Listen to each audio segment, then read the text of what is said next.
what, please, what do you, I need to hear your voice. What do you love most? It's the people.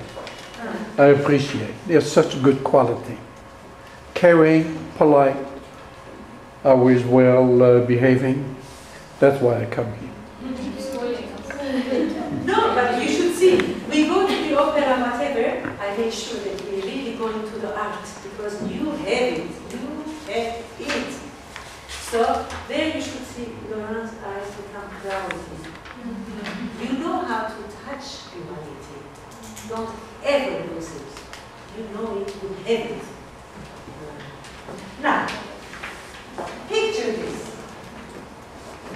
What if you slept? What if you slept? And what if in your sleep you dreamed?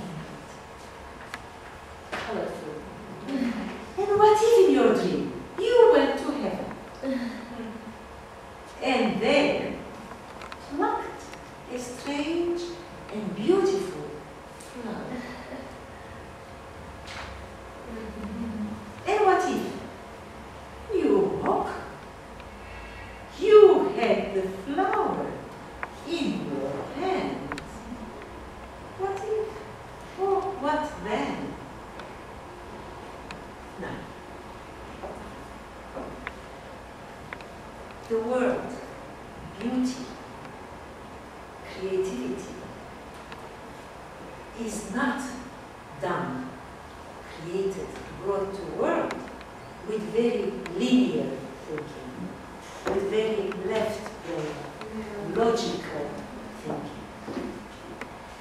We have to get out of the line to be able to see the flower, to travel in our brain, in our vision, to have vision,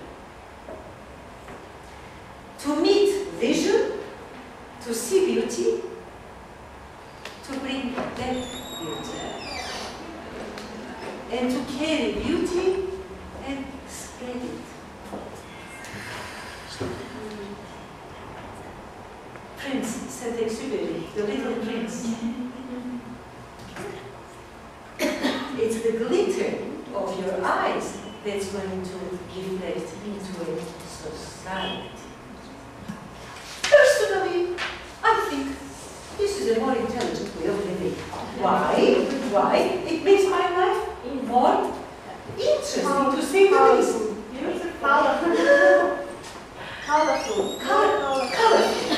Beautiful. Boys, I want to hear from you. Guys, come on. What do you think? Interesting. I think you feel yourself happier.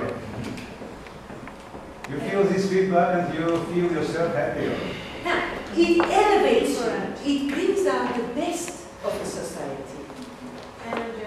Energize. And you know something? This is such a small society. All in all, it would be so easy.